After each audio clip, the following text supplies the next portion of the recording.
Good evening. It's been a while since my last upload to this channel. Not for a lack of wanting to, but life just has a way of getting in the way sometimes, and I feel that the time to create more elaborate video ideas keeps escaping me. So tonight I thought I would just do another simple poetry reading, since my last one did seem to be pretty appreciated. Also, I have noticed that 28 awesome people have subscribed to this channel now. And to those of you who might be watching this video, I would just like to say thank you for jumping on board on especially such a small channel with only 5 really pretty mediocre videos so far. And also sorry that I haven't uploaded more. I really will try to keep more consistent in the future, but I kind of have to adapt to other things as well, like jobs and things. But for tonight's poems, I've selected 10 again from some of my personal favorites, but this one I've tried to focus a little bit more on a few longer poems, not all of them, just some, because I felt that the last video was perhaps a little bit short. Anyway, the first poem of tonight is also the only one in this video by Robert Frost, and it is called The Birthplace.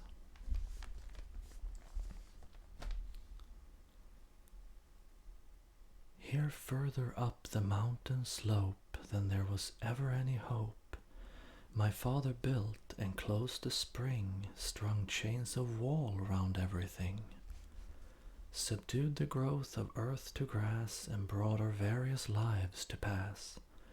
A dozen girls and boys we were, the mountain seemed to like the stir, and made of us a little while, with always something in her smile. Today she wouldn't know our name, no girls of course has stayed the same. The mountain pushed us off her knees, and now her lap is full of trees.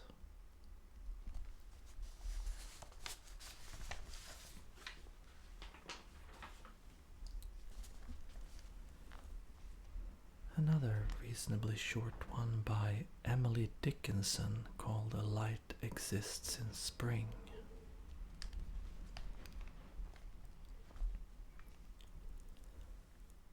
A light exists in spring, not present on the year at any other period, when March is scarcely here.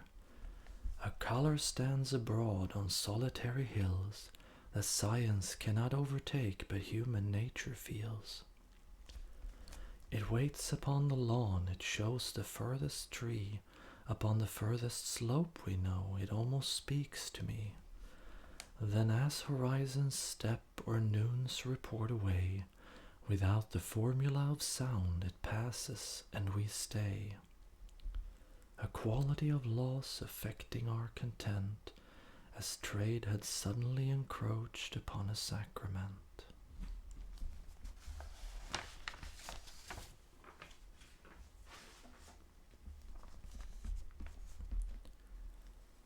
The next one is O Captain, My Captain by Walt Whitman.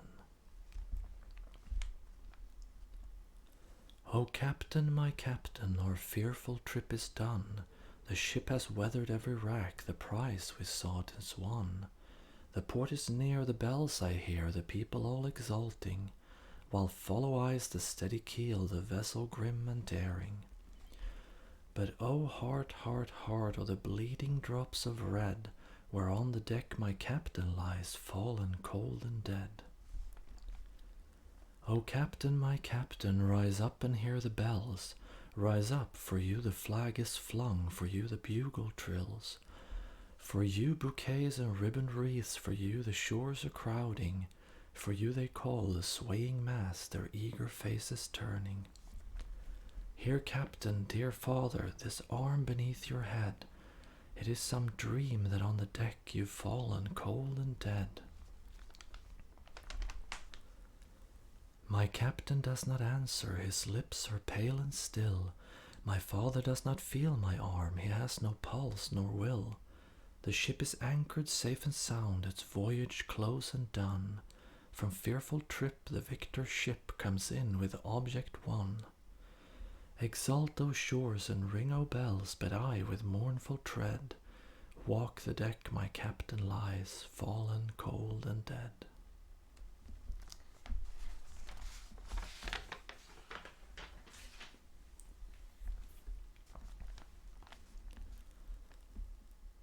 The next one is a little bit longer. You've probably heard this one before. This is Edgar Allan Poe's The Raven. Once upon a midnight dreary, while I pondered weak and weary over many a quaint and curious volume of forgotten lore, while I nodded nearly napping, suddenly there came a tapping, as of someone gently rapping at my chamber door. "'Tis some visitor," I muttered, "tapping at my chamber door, only this and nothing more." Ah, distinctly I remember it was in the bleak December, and each separate dying ember wrought its ghost upon the floor. Eagerly I wished the morrow, vainly I had sought to borrow from my books surcease of sorrow, sorrow for the lost Lenore, for the rare and radiant maiden whom the angels name Lenore, nameless here for evermore. And the silken, sad, uncertain rustling of each purple curtain thrilled me, filled me with fantastic terrors never felt before, so that now to still the beating of my heart I stood repeating, "'Tis some visitor entreating entrance at my chamber door. Some late visitor entreating entrance at my chamber door, this it is and nothing more." Presently my soul grew stronger, hesitating then no longer. "Sir," said I, "or madam, truly your forgiveness I implore. But the fact is I was napping, and so gently you came rapping, and so faintly you came tapping, tapping at my chamber door, that I scarce was sure I heard you. Here I opened wide the door, darkness there, and nothing more."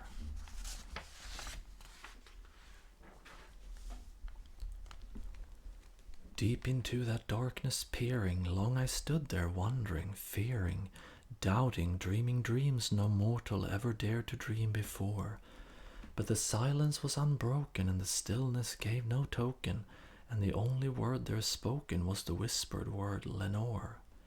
This I whispered, and an echo murmured back the word "Lenore," merely this and nothing more. Back into the chamber turning, all my soul within me burning, soon again I heard a tapping somewhat louder than before.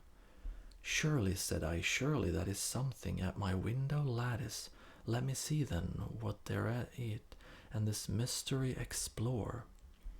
Let my heart be still a moment, and this mystery explore. 'Tis the wind and nothing more." Open here I flung the shutter, when with many a flirt and flutter in there stepped a stately raven of the saintly days of yore. Not the least obeisance made he, not a minute stopped or stayed he, but with mien of lord or lady perched above my chamber door, perched upon a bust of Pallas just above my chamber door, perched and sat and nothing more. Then this ebony bird beguiling my sad fancy into smiling, by the grave and stern decorum of the countenance it wore. "Though thy crest be shorn and shaven, thou," I said, "art sure no craven, ghastly grim and ancient raven, wandering from the nightly shore. Tell me what thy lordly name is on the night's Plutonian shore." Quoth the raven, "Nevermore." Much I marvelled this ungainly fowl to hear discourse so plainly, though its answer little meaning, little relevancy bore. For we cannot help agreeing that no living human being ever yet was blessed with seeing bird above his chamber door. bird or beast upon the sculptured bust above his chamber door, with such name as Nevermore.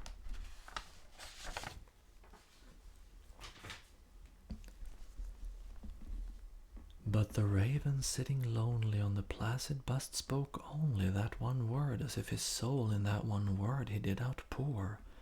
Nothing further than he uttered, not a feather than he fluttered, till I scarcely more than muttered, other friends have flown before. On the morrow he will leave me, as my hopes have flown before. Then the bird said, Nevermore. Startled at the stillness broken by reply so aptly spoken, doubtless, said I, what it utters is its only stock and store, caught from some unhappy master, whom unmerciful disaster followed fast and followed faster, till his songs one burden bore, till the dirges of his hope that melancholy burden bore, of never, nevermore. But the raven still beguiling all my fancy into smiling, straight I wheeled a cushioned seat in front of bird and bust and door. Then upon the velvet sinking I betook myself to linking fancy unto fancy, thinking what this ominous bird of yore, what this grim, ungainly, ghastly, gaunt and ominous bird of yore meant in croaking Nevermore. This I sat engaged in guessing, but no syllable expressing to the fowl whose fiery eyes now burned into my bosom's core. This and more I sat divining, with my head at ease reclining on the cushion's velvet lining that the lamplight gloated o'er, but whose velvet violet lining with the lamplight gloating o'er she shall press, nevermore. Then methought the air grew denser, perfumed from an unseen censer, swung by seraphim whose footfalls tinkled on the tufted floor. Wretch, I cried, thy God hath lent thee, by these angels he hath sent thee, respite and nepenthe from thy memories of Lenore. Quaff, oh quaff this kind nepenthe, and forget this lost Lenore, quoth the raven, Nevermore.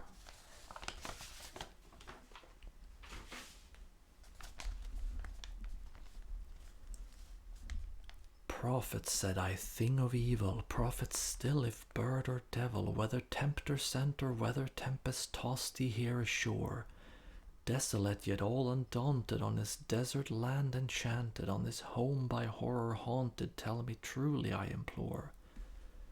Is there balm in Gilead? Tell me, I implore, quoth the raven, Nevermore. Prophet, said I, thing of evil, prophet still, if bird or devil, by that heaven that bends above us, by that God we both adore, tell this soul with sorrow laden, if within the distant Aidenn it shall clasp a sainted maiden, whom the angels name Lenore. Clasp a rare and radiant maiden, whom the angels name Lenore, quoth the raven, Nevermore. Be that word or sign imparting, bird or friend, I shrieked upstarting, get thee back into the tempest and the night's Plutonian shore. Leave no black plume as a token of that thy lie thy soul hath spoken. Leave my loneliness unbroken, quit the bust above my door. Take thy beak from out my heart, and take thy form from off my door, quoth the raven, Nevermore. And the raven, never flitting, still is sitting on the pallid bust of Pallas just above my chamber door, and his eyes have all the seeming of a demon's that is dreaming, and the lamplight over him streaming throws his shadow on the floor, and my soul from out that shadow that lies floating on the floor shall be lifted nevermore.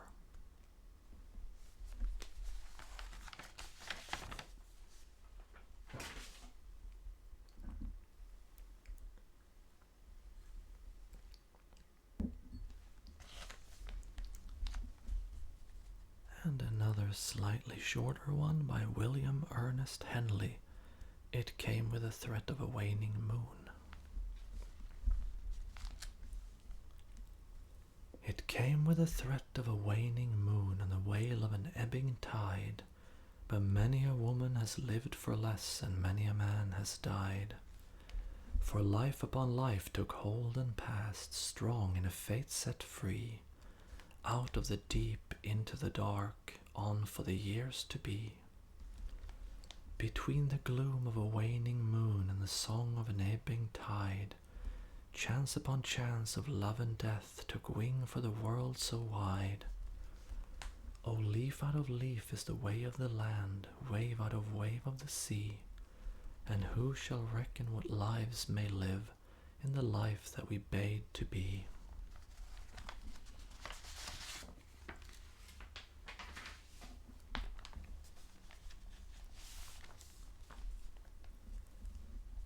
This time I've included a couple of Dylan Thomases. I felt like I'd neglected him a little bit in the last one. This first one is Fern Hill. Now as I was young and easy under the apple boughs, about the lilting house and happy as the grass was green, the night above the Dingle's starry time let me hail and climb, golden in the heydays of his eyes. And honoured among wagons I was prince of the apple towns, and once below a time I lordly had the trees and leaves trail with daisies and barley down the rivers of the windfall light. And as I was green and carefree, famous among the barns about the happy yard, and singing as the farm was home, in the sun that is young one's only time let me play and be, golden in the mercy of his dreams. And green and golden I was huntsman and herdsman, the calves sang to my horn, the foxes on the hills barked clear and cold, and the Sabbath rang slowly in the pebbles of the holy streams. All the sun long it was running, it was lovely, the hay fields high as the house, the tune from the chimneys, it was air, and playing lovely and watery and fire green as grass, and nightly under the simple stars. As I rode to sleep, the owls were bearing the farm away, all the moon long I heard, blessed among stables, the nightjars flying with the ricks and the horses flashing into the dark.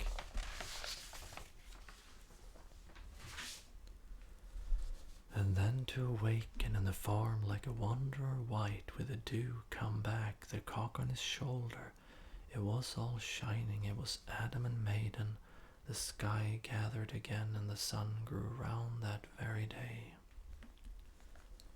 So it must have been after the birth of the simple light, in the first spinning place, the spellbound horses walking warm out of the whinnying green stable on to the fields of praise. And honoured among foxes and pheasants by the gay house under the new-made clouds, and happy as the heart was long, in the sun born over and over I ran my heedless ways, my wishes raced to the house-high hay. And nothing I cared of my sky-blue trades that time allows, in all his tuneful turnings so few and such morning songs, before the children green and golden follow him out of grace. Nothing I cared in the lamb-white days that time would take me up to the swallow-thronged loft by the shadow of my hand, in the moon that is always rising, nor that riding to sleep I should hear him fly with the high fields, and wake to the farm forever fled for the childless land.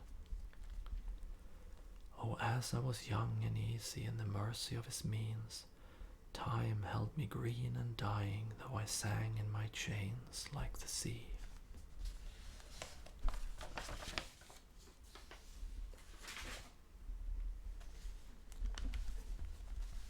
Another Dylan Thomas called All in All.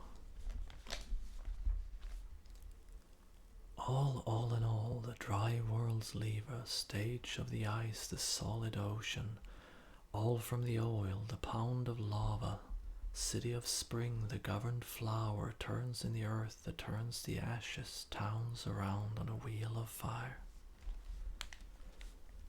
How now my flesh, my naked fellow, dug of the sea, the glanded marrow, worm in the scalp, the staked and fallow, all in all, the corpse's lover, skinny as sin, the foaming marrow, all of the flesh, the dry world's lever. Fear not the waking world, my mortal, fear not the flat synthetic blood, nor the heart in the ribbing metal, fear not the tread, the seeded milling, the trigger and scythe, the bridle blade, nor the flint in the lover's mauling. Man of my flesh, the jawbone riven, know now the flesh's lock and vise, and the cage for the scythe-eyed raver, know of my bones the jointed lever, fear not the screws that turn the voice and the face to the driven lover.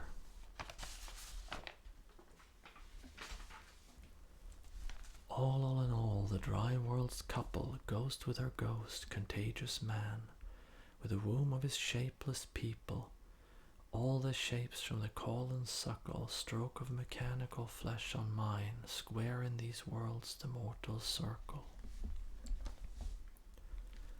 Flower, flower, the people's fusion, O light and seeneth the coupled bud and the flame in the flesh's vision. Out of the sea the drive of oil, socket and grave, the brassy blood, flower, flower, all and all.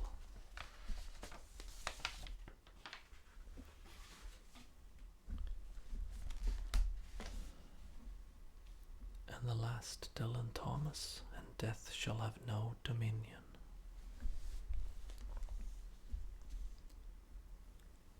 And death shall have no dominion. Dead man naked they shall be one with a man in the wind and the west moon. When their bones are picked clean and their clean bones gone, they shall have stars at elbow and foot. Though they go mad they shall be sane, though they sink through the sea they shall rise again. Though lovers be lost, love shall not, and death shall have no dominion. And death shall have no dominion. Under the whinings of the sea, they lying long shall not die windily, twisting our racks when sinews give way, strapped to a wheel, yet they shall not break. Faith in their hands shall snap in two, and the unicorn evils run them through.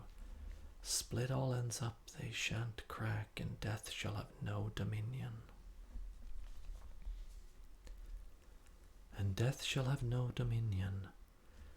No more may gulls cry at their ears, or waves break loud on the seashores. Where blew a flower, may a flower no more lift its head to the blows of the rain. Though they be mad and dead as nails, heads of the characters hammer through daisies, break in the sun till the sun breaks down, and death shall have no dominion.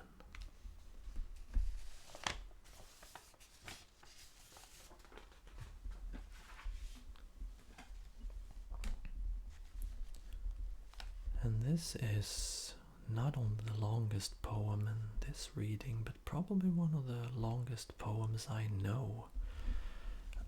This is Oscar Wilde's The Ballad of Reading Gaol, or Reading Gaol as it's spelled. It's the old English form, but it's still pronounced jail. This was the jail where he was imprisoned, and he wrote this, I think, after he was released. Chapter 1. He did not wear his scarlet coat for blood and wine or red, and blood and wine were on his hands when they found him with the dead, the poor dead woman whom he loved and murdered in her bed. He walked amongst the trial men in a suit of shabby grey, a cricket cap was on his head, and his step seemed light and gay. But I never saw a man who looked so wistfully at the day. I never saw a man who looked with such a wistful eye upon that little tent of blue which prisoners call the sky, and at every drifting cloud that went with sails of silver by.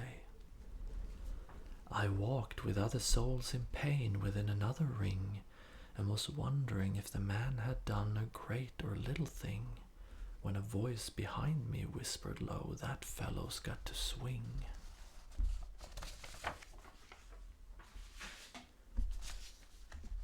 Dear Christ, the very prison walls suddenly seemed to reel, and the sky above my head became like a cask of scorching steel, and though I was a soul in pain, my pain I could not feel.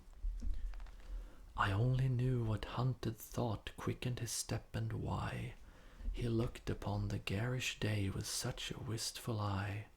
The man had killed the thing he loved, and so he had to die. Yet each man kills the thing he loves, by each let this be heard. Some do it with a bitter look, some with a flattering word. The coward does it with a kiss, the brave man with a sword. Some kill their love when they are young, and some when they are old. Some strangle with the hands of lust, some with the hands of gold. The kindest use a knife, because the dead so soon grow cold. Some love too little, some too long, some sell and others buy. Some do the deed with many tears, and some without a sigh. For each man kills the thing he loves, yet each man does not die.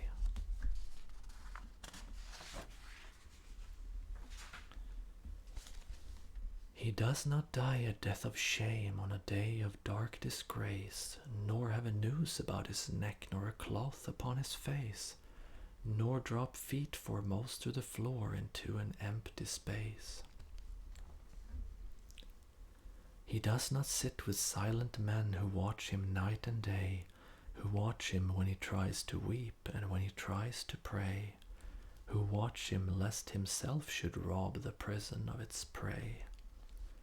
He does not wake at dawn to see dread figures throng his room, the shivering chaplain robed in white, the sheriff stern with gloom, and the governor all in shiny black with the yellow face of doom.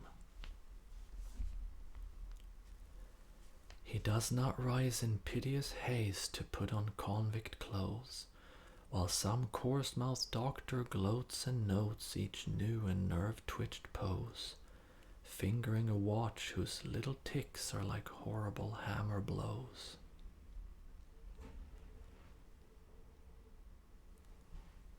He does not know that sickening thirst assails one throat before.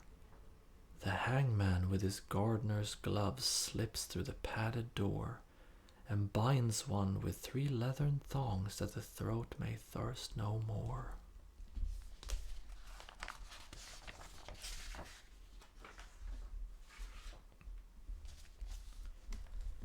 He does not bend his head to hear the burial office read, nor while the terror of his soul tells him he is not dead, cross his own coffin as he moves into the hideous shed.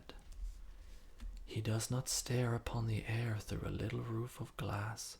He does not pray with lips of clay for his agony to pass, nor feel upon his shuddering cheek the kiss of Caiaphas. Chapter 2.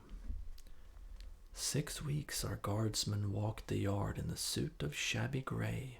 His cricket cap was on his head, and his step seemed light and gay, but I never saw a man who looked so wistfully at the day. I never saw a man who looked with such a wistful eye upon that little tent of blue which prisoners call the sky, and at every wandering cloud that trailed its ravelled fleeces by. He did not wring his hands as do those witless men who dare to try to rear the changeling hope in the cave of black despair. He only looked upon the sun and drank the morning air.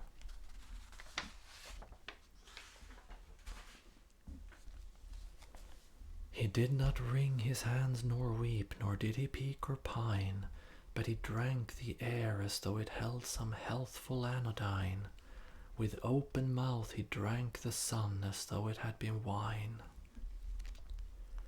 And I and all the souls in pain who tramped the other ring forgot if we ourselves had done a great or little thing, and watched with gaze of dull amaze the man who had to swing. And strange it was to see him pass with a step so light and gay, and strange it was to see him look so wistfully at the day, and strange it was to think that he had such a debt to pay. For oak and elm have pleasant leaves that in the springtime shoot, but grim to see is the gallows tree with its adder-bitten root, and green or dry a man must die before it bears its fruit. The loftiest place is that seat of grace for which all worldlings try, but who would stand in hempen band upon a scaffold high, and through a murderer's collar take his last look at the sky?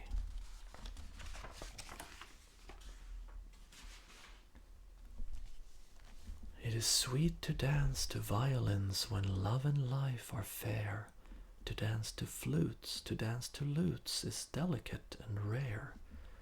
But it is not sweet with nimble feet to dance upon the air. So with curious eyes and sick surmise we watched him day by day, and wondered if each one of us would end the self-same way. For none can tell to what red hell his sightless soul may stray. At last the dead man walked no more amongst the trial men, and I knew that he was standing up in the black dog's dreadful pen, and that never would I see his face in God's sweet world again. Like two doomed ships that pass in storm, we had crossed each other's way, but we made no sign, we said no word, we had no word to say.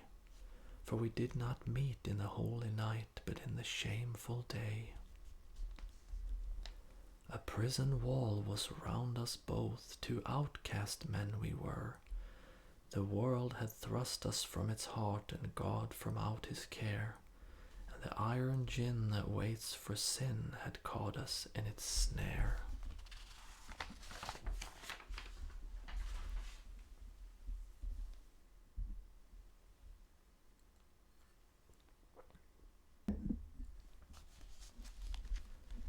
Chapter 3. In debtor's yard the stones are hard and the dripping wall is high. So it was there he took the air beneath the leaden sky, and by each side a warder walked for fear the man might die. Or else he sat with those who watched his anguish night and day, who watched him when he rose to weep and when he crouched to pray, who watched him lest himself should rob their scaffold of its prey.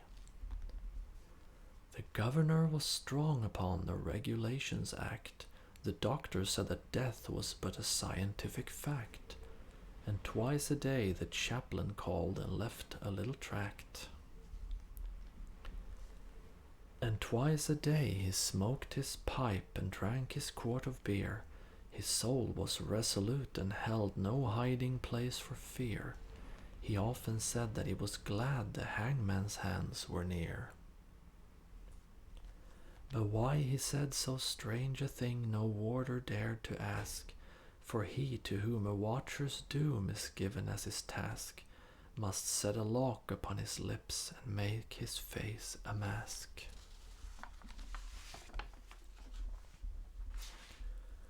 Or else he might be moved and try to comfort or console, and what should human pity do pent up in a murderer's hole? What word of grace in such a place could help a brother's soul? With slouch and swing around the ring we trod the fool's parade. We did not care, we knew we were the devil's own brigade, and shaven head and feet of lead make a merry masquerade. We tore the tarry rope to shreds with blunt and bleeding nails. We rubbed the doors and scrubbed the floors and cleaned the shining rails. And rank by rank we soaped the plank and clattered with the pails.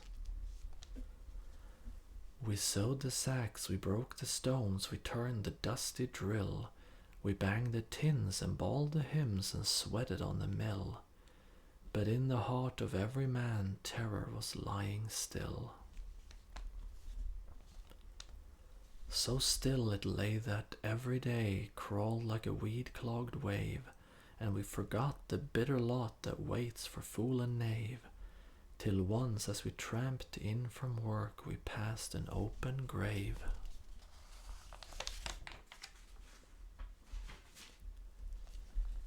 With yawning mouth the yellow hole gaped for a living thing. The very mud cried out for blood to the thirsty asphalt ring. And we knew that ere one day grew fair some prisoner had to swing. Right in we went with soul intent on death and dread and doom. The hangman with his little bag went shuffling through the gloom, and each man trembled as he crept into his numbered tomb. That night the empty corridors were full of forms of fear, and up and down the iron town stole feet we could not hear, and through the bars that hide the stars white faces seemed to peer. He lay as one who lies and dreams in a pleasant meadow land. The watchers watched him as he slept and could not understand how one could sleep so sweet a sleep with the hangman close at hand. But there is no sleep when men must weep who never yet have wept, so we, the fool, the fraud, the knave, that endless vigil kept, and through each brain of hands of pain another's terror crept.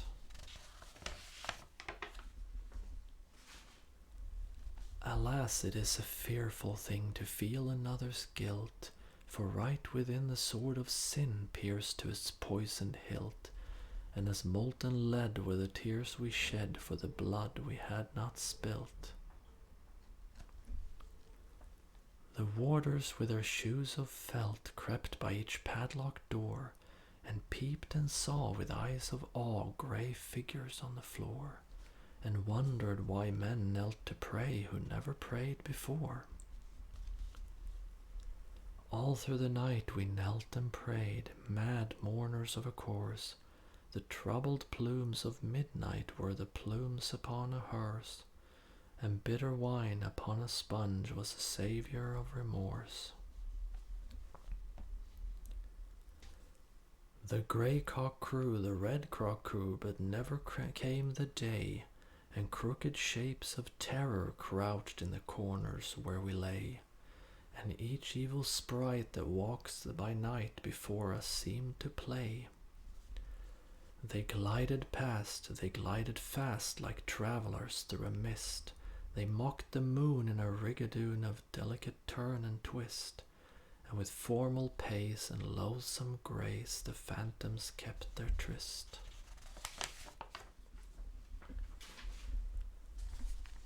With mop and mow we saw them go, slim shadows hand in hand.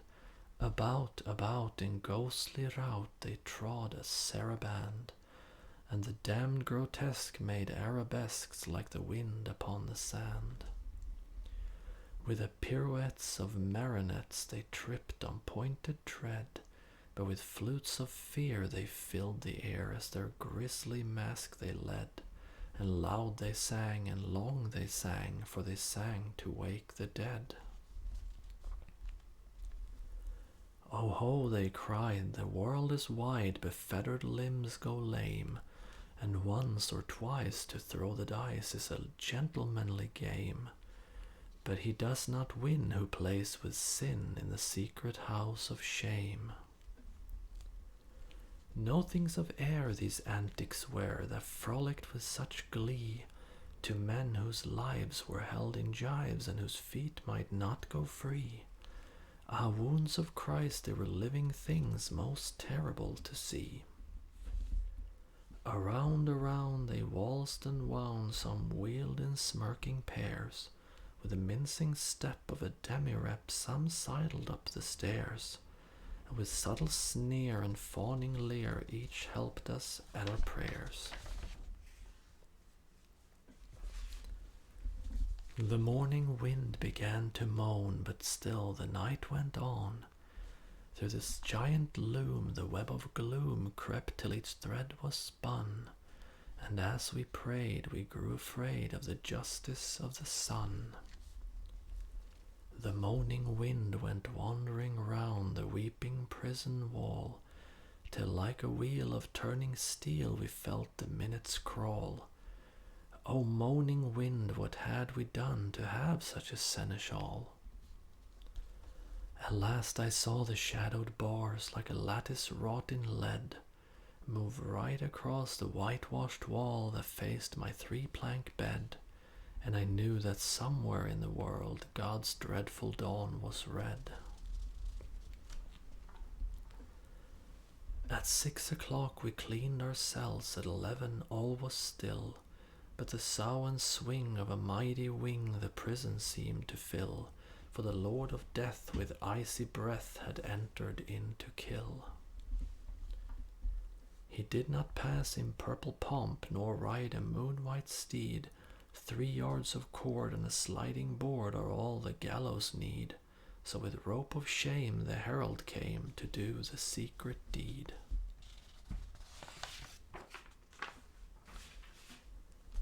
We were as men who through a fen of filthy darkness grope. We did not dare to breathe a prayer or to give our anguish scope. Something was dead in each of us, and what was dead was hope. For man's grim justice goes its way and will not swerve aside. It slays the weak, it slays the strong, it has a deadly stride. With iron heel it slays the strong, the monstrous parricide. We waited for the stroke of 8, each tongue was thick with thirst, for the stroke of 8 is a stroke of fate that makes a man accursed, and fate will use a running noose for the best man and the worst. We had no other thing to do save to wait for the sign to come, so like things of stone in a valley lone, quiet we sat and dumb. But each man's heart beat thick and quick like a madman on a drum. With sudden shock the prison clock smote on the shivering air, and from all the jail rose up a wail of impotent despair, like the sound that frightened marshes hear from some leper in his lair.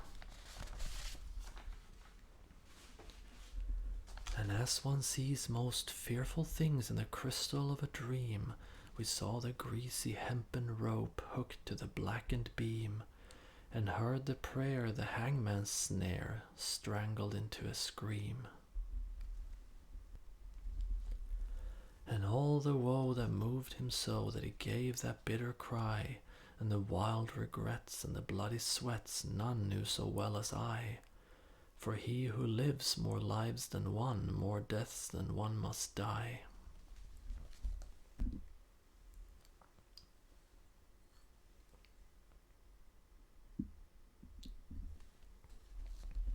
Chapter 4.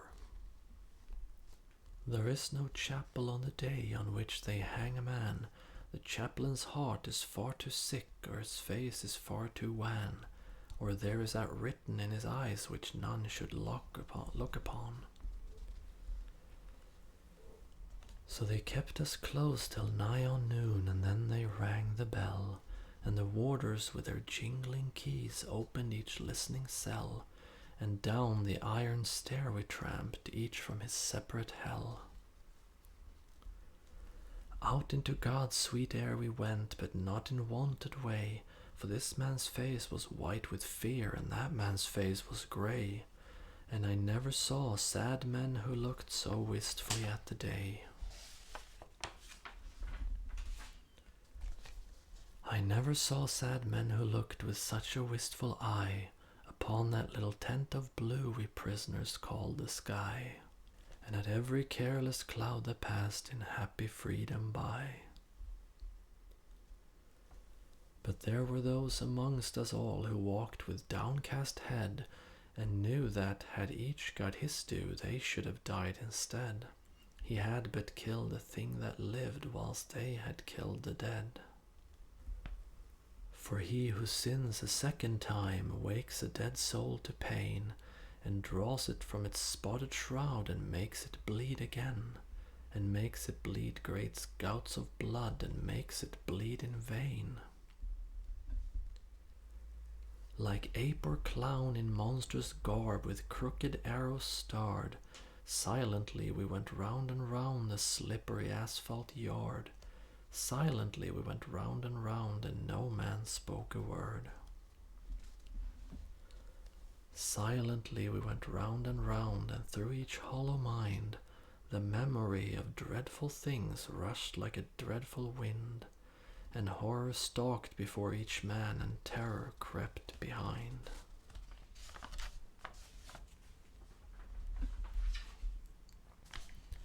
The warders strutted up and down, and kept their herd of brutes. Their uniforms were spick and span, and they wore their Sunday suits. But we knew the work they had been at by the quick climb on their boots. For where a grave had opened wide, there was no grave at all, only a stretch of mud and sand by the hideous prison wall, and a little heap of burning lime that the man should have his pall. For he has a pall, this wretched man, such as few men can claim, deep down below a prison yard, naked for greater shame. He lies with fetters on each foot, wrapped in a sheet of flame. And all the while the burning lime eats flesh and bone away. It eats the brittle bone by night, and the soft flesh by day. It eats the flesh and bone by turns, but it eats the heart alway. For 3 long years they will not sow or root or seedling there. For 3 long years the unblessed spot will sterile be and bare, and look upon the wandering sky with unreproachful stare.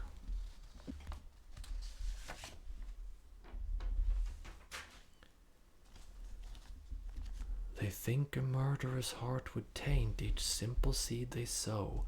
It is not true. God's kindly earth is kindlier than men know, and the red rose would but blow more red, the whiter rose whiter blow. Out of his mouth a red, red rose, out of his heart a white. For who can say by what strange way Christ brings his will to light, since the barren staff the pilgrim bore bloomed in the great Pope's sight? But neither milk-white rose nor red may bloom in prison air. The shard, the pebble, and the flint are what they give us there. For flowers have been known to heal a common man's despair. So never will wine-red rose or white, petal by petal, fall on the stretch of mud and sand that lies by the hideous prison wall, to tell the men who tramp the yard that God's Son died for all. Yet through the hideous prison wall still hems him round and round, and a spirit may not walk by night that is with fetters bound, and a spirit may but weep that lies in such unholy ground. He is at peace, this wretched man, at peace, or will be soon. There is no thing to make him mad, nor does terror walk at noon. For the lampless earth in which he lies has neither sun nor moon. They hanged him as a beast is hanged. They did not even toll a requiem that might have brought rest to his startled soul. But hurriedly they took him out and hid him in a hole. They stripped him of his canvas clothes and gave him to the flies. They mocked the swollen purple throat and the stark and staring eyes, and with laughter loud they heaped the shroud in which their convict lies. The chaplain would not kneel to pray by his dishonored grave, nor mark it with that blessed cross that Christ for sinners gave, because the man was one of those whom Christ came down to save. Yet all is well, he has but passed to life's appointed bourne, and alien tears will fill for him pity's long broken urn. For his mourners will be outcast men, and outcasts always mourn.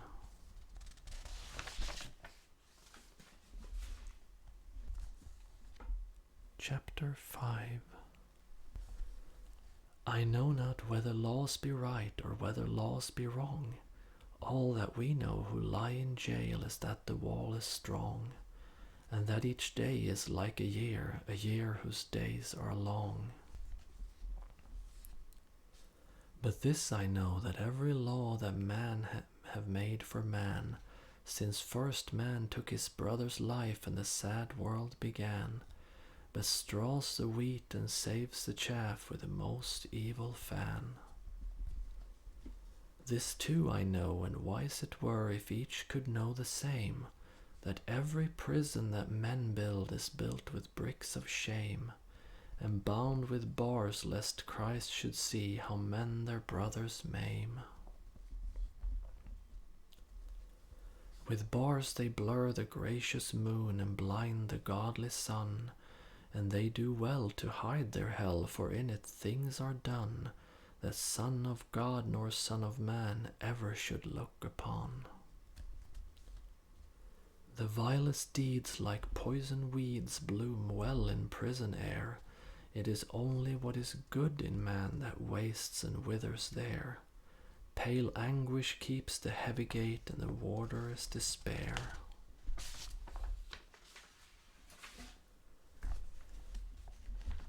For they starve the little frightened child till it weeps both night and day, and they scourge the weak and flog the fool and gibe the old and grey. And some grow mad and all grow bad, and none a word may say. Each narrow cell in which we dwell is a foul and dark latrine, and the fetid breath of living death chokes up each grated screen. And all but lust is turned to dust in humanity's machine. The brackish water that we drink creeps with a loathsome slime, and the bitter bread they weigh in scales is full of chalk and lime. And sleep will not lie down, but walks wild-eyed and cries to time. But though lean hunger and green thirst like asp with adder fight, we have little care of prison fare, for what chills and kills outright is that every stone one lifts by day becomes one's heart by night. With midnight always in one's heart and twilight in one's cell, we turn the crank or tear the rope, each in his separate hell.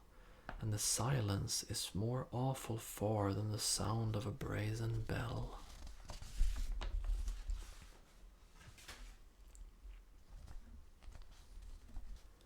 And never a human voice comes near to speak a gentle word, and the eye that watches through the door is pitiless and hard. And by all forgot we rot and rot with soul and body marred.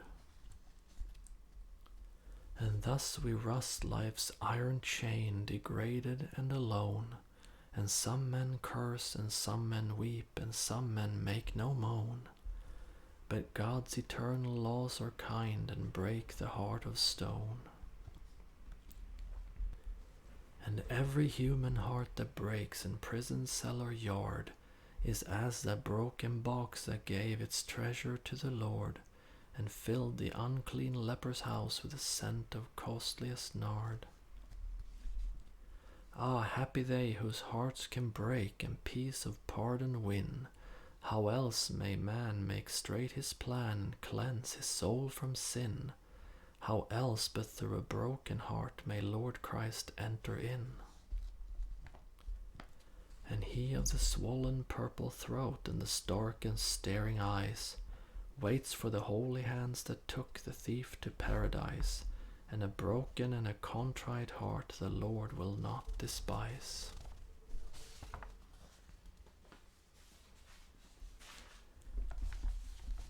The man in red who reads the law gave him 3 weeks of life, 3 little weeks in which to heal his soul of his soul's strife, and cleanse from every blot of blood the hand that held the knife. And with tears of blood he cleansed the hand that held the steel, for only blood can wipe out blood, and only tears can heal. And the crimson stain that was of Cain became Christ's snow-white seal.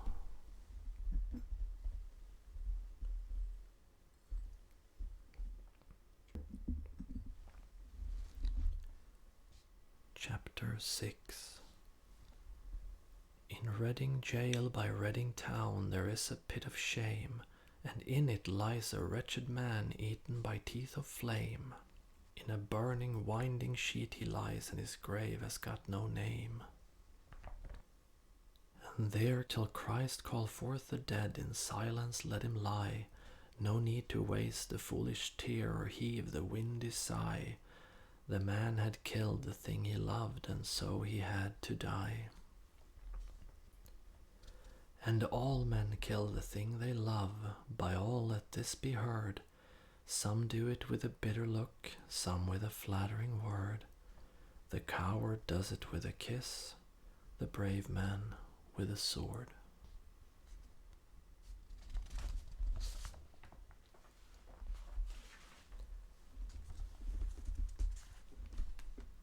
And with that, it's time for the very last poem. This is Night by William Blake. The sun descending in the west, the evening star does shine. The birds are silent in their nest, and I must seek for mine.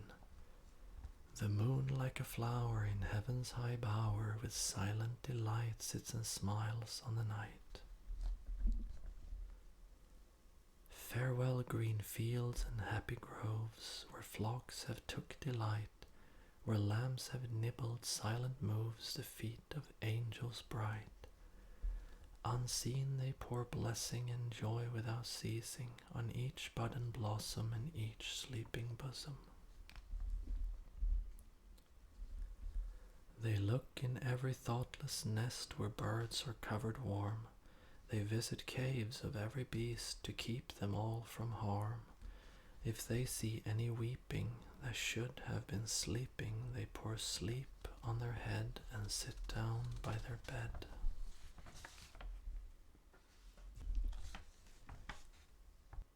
When wolves and tigers howl for prey, they pitying stand and weep, seeking to drive their thirst away and keep them from the sheep. But if they rush dreadful, the angels most heedful receive each mild spirit new worlds to inherit. And there the lion's ruddy eyes shall flow with tears of gold, and pitying the tender cries and walking round the fold, saying wrath by his meekness and by his health sickness is driven away from our immortal day. And now beside thee, bleating lamb, I can lie down and sleep, or think on him who bore thy name, graze after thee and weep. For washed in life's river, my bright mane forever shall shine like the gold as I guard over the fold.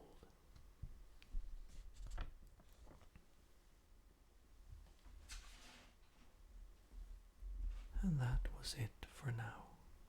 It's time to end this video.